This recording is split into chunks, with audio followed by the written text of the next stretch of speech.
Inside your body right now, there is a built-in defense system working quietly in the background, scanning for damage, breaking down what no longer serves you, and helping protect you from disease before it takes hold. It is happening at the cellular level. And when this process is working well, it can help your body remove worn-out proteins, damaged cell parts, and even cells that have started behaving in dangerous ways, almost like an internal cleanup crew. Or, more accurately, a biological recycling system so intelligent that it can tear apart damaged material, reuse the best pieces, and support the creation of healthier cellular structures in its place. This process is one of the most important self-protective mechanisms in human biology.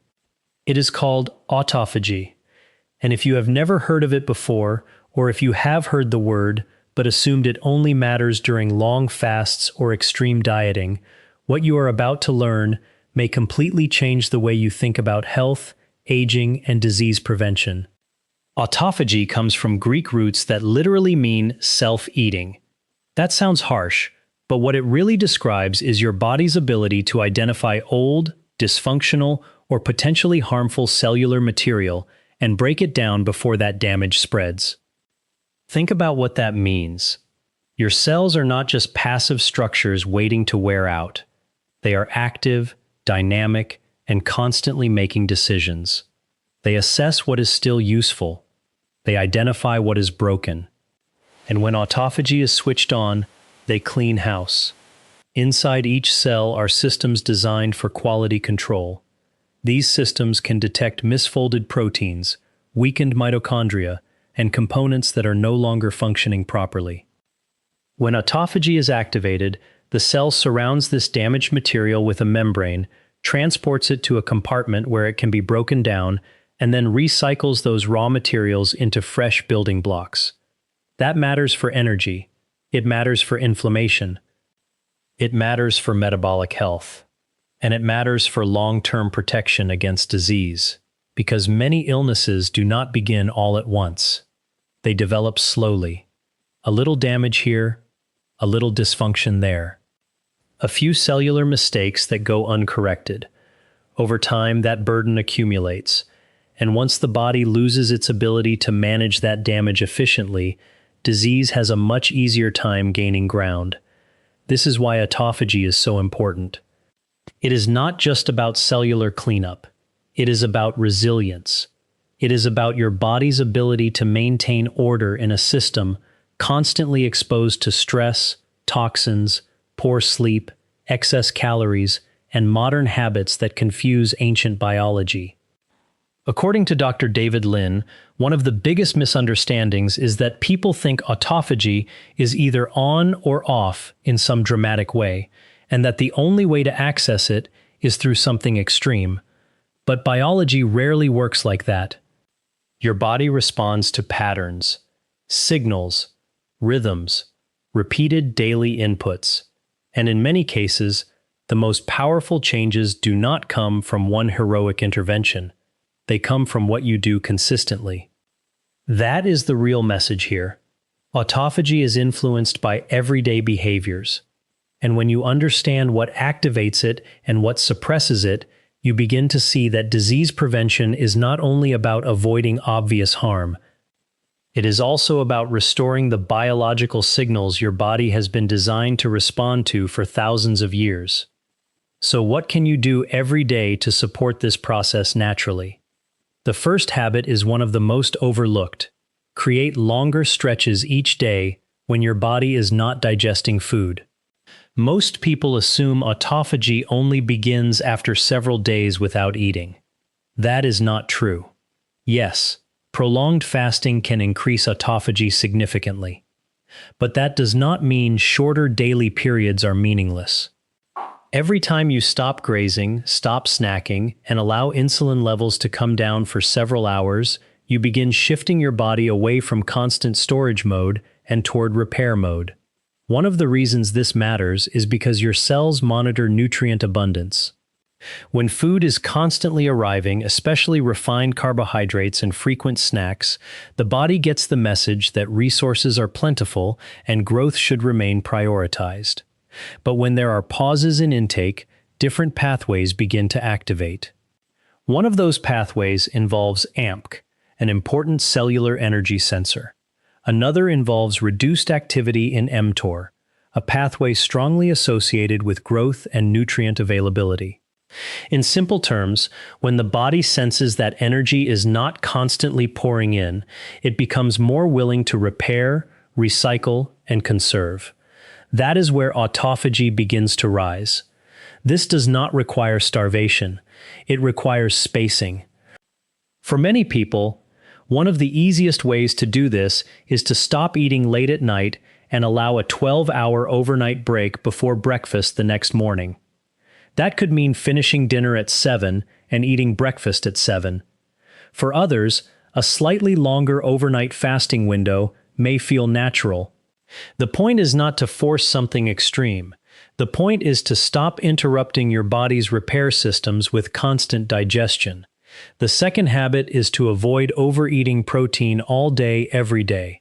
Protein is essential. You need it. It supports muscle, hormones, enzymes, and healthy aging. But more is not always better, especially if intake is excessive and relentlessly high without variation. Your cells are always reading the nutritional environment around them. And one of the key signals they monitor is amino acid availability. When amino acids remain constantly elevated, mTOR tends to remain more active. That tells cells to keep building, keep growing, keep pushing forward. There is a time and place for that. But there is also a time for cellular maintenance, a time to recycle damaged components rather than constantly focusing on growth. That is why a pattern of protein balance matters. Not chronic deprivation, not fear of protein. Balance. Some people benefit from having one lower protein day each week, centered more on vegetables, legumes, whole grains, and fruit, while maintaining adequate protein on the remaining days. That fluctuation may help create a healthier rhythm between growth and repair. Your body does not just need construction signals. It also needs cleanup signals. The third habit is movement. Not just exercise for burning calories. Movement as a biological message. When you move your body consistently, especially through brisk walking, resistance training, and short bursts of effort, your cells sense changes in energy demand. Muscles use fuel. ATP is consumed. AMP activity rises. Mitochondria are challenged. And in response, the body becomes more efficient at clearing damaged cellular components and improving metabolic function. This is especially important because dysfunctional mitochondria can contribute to oxidative stress and poor energy regulation. And when damaged mitochondria linger, they do not simply make you feel tired. They create an internal environment that can support inflammation and dysfunction. Exercise helps disrupt that pattern. It stimulates renewal. It encourages mitochondrial quality control. It improves insulin sensitivity, and it supports a terrain in which healthier cells thrive more easily than compromised ones. You do not need punishing workouts for this to matter. You need consistency, a daily walk after meals, a few sessions of resistance training each week, a life that includes regular physical effort instead of endless sitting. The body interprets movement as a reason to stay adaptive. The fourth habit is heat exposure. This is one of the least obvious triggers of cellular cleanup, yet one of the most fascinating. When your body is exposed to meaningful heat, such as a sauna, your cells activate what is known as the heat shock response. This response helps protect proteins from damage and supports the repair of stressed cellular structures. But it also appears to interact with autophagy. Heat exposure creates a controlled stress, and when that stress is appropriate, the body responds by becoming more resilient. Damaged proteins are more likely to be identified and removed. Cellular housekeeping increases. And the body receives a signal that it must adapt rather than drift into stagnation. This is one reason sauna use has attracted so much interest in longevity and metabolic health research. It is not magic. It is hormesis, a small, manageable stress that triggers a beneficial response.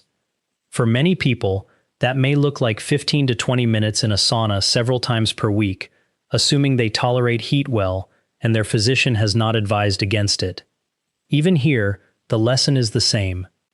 Healthy stress, applied intelligently, teaches the body to become stronger. Before we go further, if this is already changing the way you think about disease prevention, this is exactly why Dr. David Lin spends so much time teaching the biology behind simple daily habits. Because once you understand the mechanism, your choices stop feeling random. They start feeling purposeful. The fifth habit is cold exposure. And no, this does not mean you have to jump into freezing water every morning unless you want to. What matters is that cold provides a different kind of signal than heat. It activates the nervous system. It increases norepinephrine. It challenges comfort. And through those pathways, it appears to influence metabolic regulation, inflammation, and cellular stress responses in ways that may support autophagy and immune vigilance. Cold exposure can also help train the body to become more adaptable. A short finish to your shower with cold water may be enough to create that signal, not because one icy minute changes your life overnight, but because repeated exposure tells your body that it must stay responsive. It must regulate. It must adapt. That is the hidden thread behind so many of these practices. Health is not built by permanent comfort. The body weakens when it receives the same soft input all the time. It strengthens when it encounters manageable challenges and learns to recover from them. The sixth habit is sleep, and this may be the most underestimated one of all. During deep, consistent sleep, the body enters one of its most important repair windows. Hormones shift. Inflammatory signaling changes. The brain clears waste more effectively, and throughout the body, maintenance processes intensify. When sleep is cut short, delayed, fragmented, or irregular, the body loses access to that repair rhythm. The consequences are not just next-day fatigue and irritability. Poor sleep can disturb insulin sensitivity, appetite regulation, immune performance, and circadian timing. And when circadian timing is disrupted repeatedly, the body's repair signals become less coordinated. That matters because autophagy is not happening in isolation. It is connected to the body clock, connected to hormones, connected to melatonin, connected to the timing of feeding, fasting, movement, and recovery. This is why improving sleep is not a soft health strategy. It is foundational. A consistent sleep schedule may be one of the most effective ways to support the internal timing that keeps repair systems working properly. If you want a practical target, go to bed and wake up at roughly the same time every day, including weekends. Get light exposure in the morning, reduce bright light late at night, and stop treating sleep like the leftover space after everything else is done. The seventh habit is controlling blood sugar spikes. This is another daily action that quietly shapes the environment inside your body. When blood sugar rises sharply and often, insulin follows. When insulin remains high, the body stays in a more anabolic state, and repair pathways are less likely to dominate. Over time, frequent spikes can contribute to inflammation, oxidative stress, and metabolic dysfunction. That does not mean you need perfection. It means your meals should make biological sense. Build them around fiber.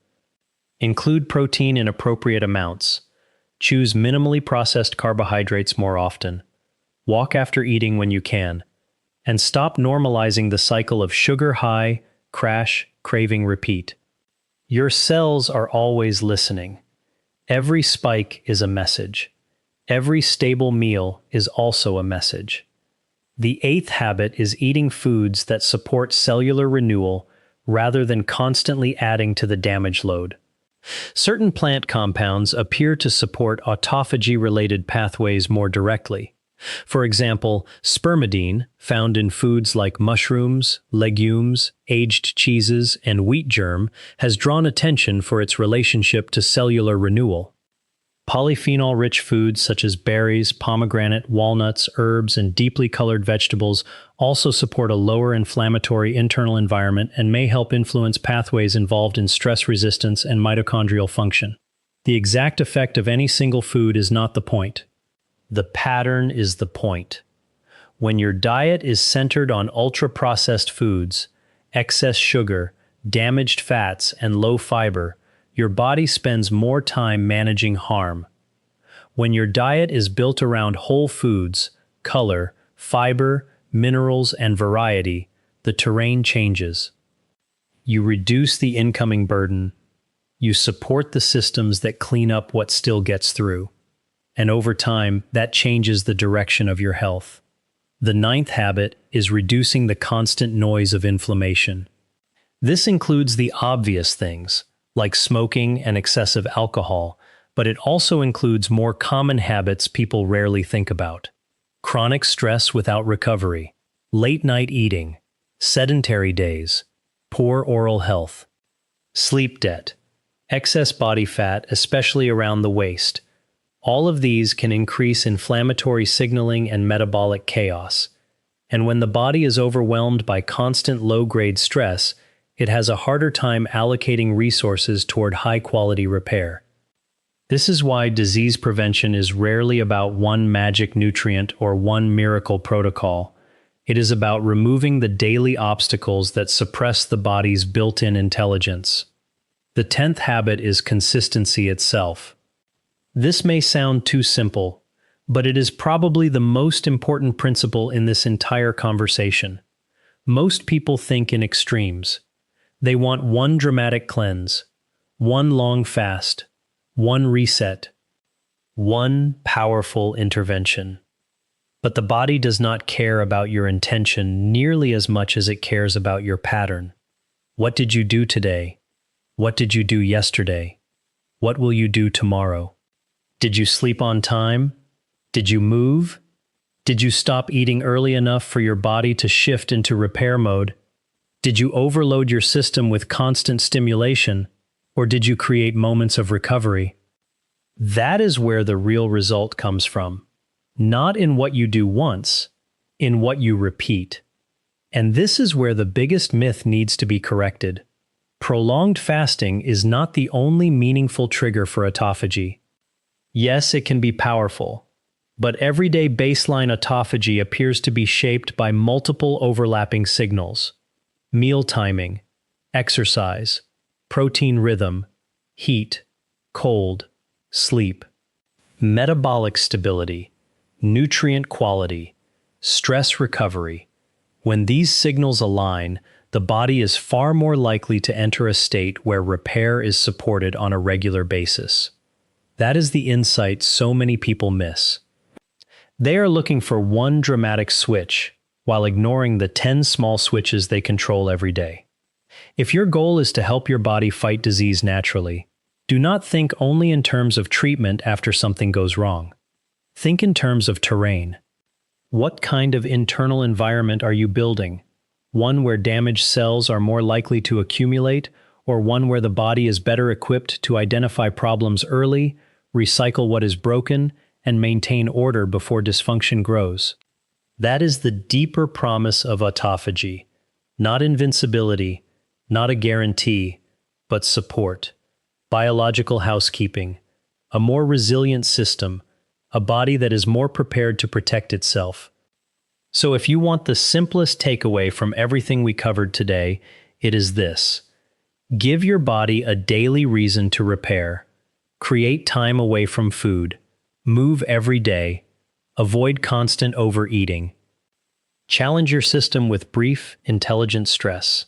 Sleep deeply. Stabilize your blood sugar. Eat in a way that lowers the burden of damage and supports renewal. Then repeat. Because health is not only built in hospitals and laboratories. It is built in kitchens, on walks, in routines, in bedtimes, in habits so ordinary they barely look important. Until years pass, and the biology adds up. Dr. David Lin often says the body is paying attention even when you are not. Every choice is either feeding disorder or supporting repair.